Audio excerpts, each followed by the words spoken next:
under attack! To the shelters, now!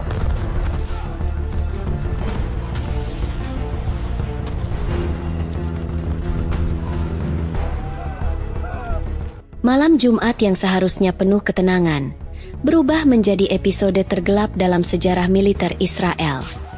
Langit malam di atas pangkalan udara Negev, yang biasanya sunyi dan gelap, malam itu berubah menjadi medan yang mencekam.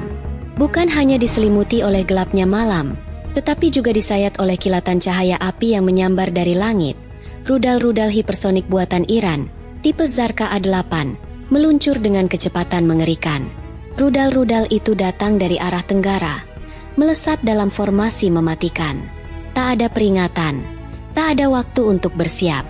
Mereka melaju lurus menuju sasaran, seolah membawa pesan kehancuran yang tak bisa dihentikan. Sekitar pukul 00.05 dini hari, ketika sebagian besar kota tertidur lelap dan dunia seolah berhenti bergerak, sebuah peristiwa mengerikan terjadi.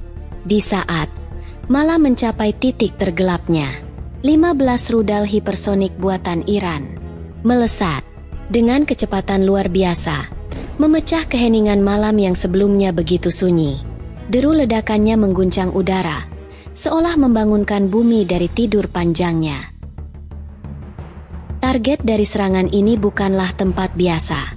Mereka menyasar sebuah lokasi strategis yang sangat vital bagi pertahanan militer Israel, Pangkalan Udara Negev, sebuah fasilitas militer utama yang menjadi pusat komando dan peluncuran operasi-operasi udara penting. Di dalam pangkalan ini, tersimpan aset-aset militer yang sangat berharga.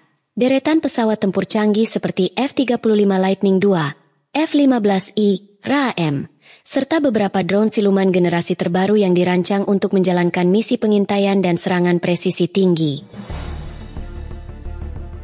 Namun malam itu, semua persiapan dan kekuatan yang tersimpan di pangkalan tersebut tak berarti apa-apa. Dalam hitungan detik, rudal-rudal yang menghujani langit Negev menghantam hanggar dan landasan pacu dengan presisi mematikan.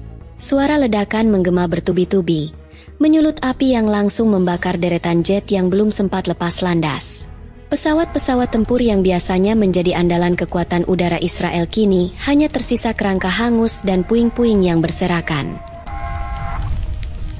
Apa yang awalnya merupakan pusat teknologi dan kekuatan militer tercanggih, kini berubah menjadi lautan api, penuh asap tebal, serpihan logam, dan kehancuran. 11 pesawat tempur Zionis Israel hancur total, berubah menjadi serpihan logam dan debu panas. Ledakan begitu kuat hingga puing-puing beterbangan sejauh 4 km, menembus gedung-gedung, menghancurkan jendela-jendela baja, dan bahkan menembus tembok sekolah militer Angkatan Udara Israel. Di titik itu, seorang petugas keamanan, yang dikenal baik oleh rekan-rekannya sebagai penjaga malam yang tak pernah lelah, tewas mengenaskan. Serpihan logam menghantam kaca jendela, lalu menancap ke otak kirinya, menghentikan hidupnya dalam sekejap.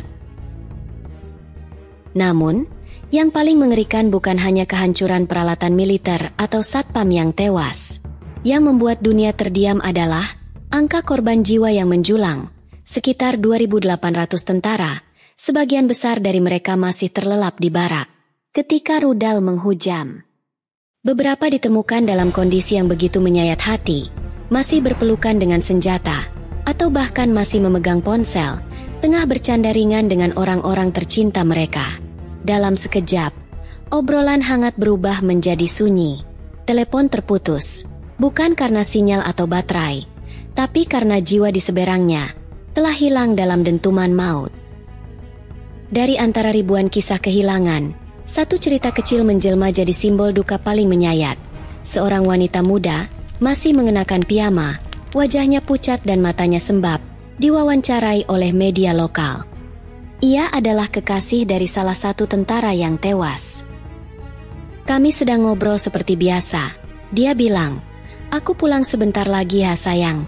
Tunggu, aku yang lagi kangen berat."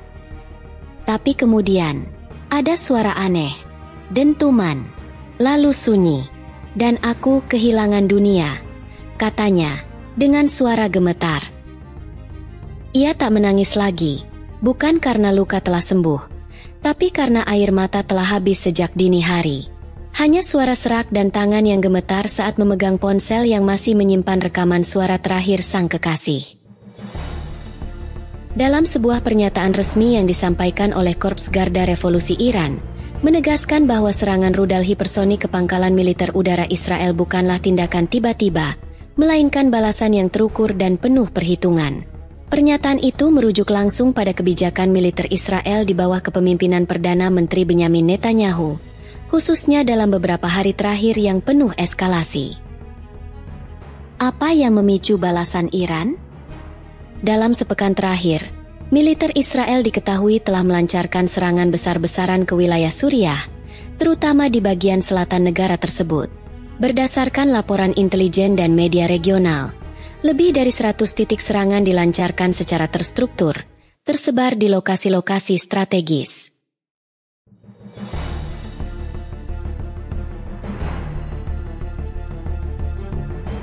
Target utama dari serangan Israel mencakup fasilitas militer Suriah, markas kelompok bersenjata pro-Iran, gudang persenjataan, pos komando strategis, bahkan kendaraan tempur dan pusat komunikasi di sekitar Damaskus, ibu kota Suriah, juga tak luput dari serangan udara tersebut. Serangan Israel ini dinilai melampaui batas wajar, karena menyasar tidak hanya militer musuh, tetapi juga memperluas wilayah kehancuran yang dekat dengan area sipil. Iran menilai tindakan ini sebagai provokasi terang-terangan yang tidak bisa dibiarkan begitu saja. Dari pinggiran kota Damaskus, seorang reporter televisi internasional tengah melakukan siaran langsung, berdiri di bawah langit Suriah yang muram, mencoba menjelaskan ketegangan yang terus meningkat di wilayah tersebut.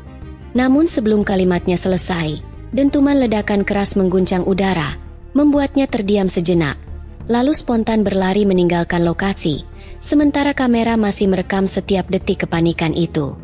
قال وزير الدفاع الاحتلال الإسرائيلي إسرائيل كاتس إن الجيش سيواصل مهاجمة قوات.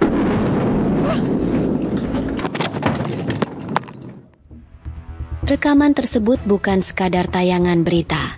Ia menjadi potongan sejarah, sebuah cuplikan mentah dari rasa takut yang tulus, tanpa naskah, tanpa akting. Video itu langsung menyebar luas di media sosial, mengguncang emosi banyak orang di seluruh dunia. Bukan karena efek visual atau sensasi, tapi karena ketulusan rasa takut yang tertangkap begitu nyata di layar. Di tengah hiruk-pikuk narasi politik dan propaganda, inilah wajah manusiawi dari perang. Yang mengejutkan, rekaman itu juga sampai ke tangan Korps Garda Revolusi Iran. Tak butuh waktu lama bagi mereka untuk merespons. Beberapa jam setelah video tersebut viral, laporan intelijen menyebutkan bahwa Iran meluncurkan serangkaian rudal balistik ke wilayah yang diyakini sebagai pusat strategi militer Israel, termasuk pos radar dan instalasi militer di selatan wilayah Negev. Bisa dikatakan, momen reporter yang berlari menyelamatkan diri itu menjadi pemicu domino. Sebuah tindakan yang awalnya hanya dimaksudkan untuk melaporkan kenyataan di lapangan, berubah menjadi pemantik eskalasi lintas batas negara.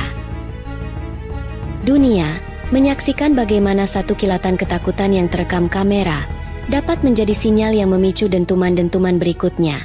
Kali ini lebih luas, lebih mematikan, dan lebih sulit dikendalikan. Langit Israel benar-benar retak. Bukan retakan biasa, tapi pecah oleh dentuman rudal-rudal hipersonik buatan dunia Islam, Zarqa A8 dan Fatah. Dua nama yang kini menggema di ruang komando militer Israel sebagai simbol mimpi buruk yang jadi nyata. Dalam serangan presisi yang datang dari arah tenggara, lebih dari 2.800 tentara aktif Israel gugur hanya dalam satu malam.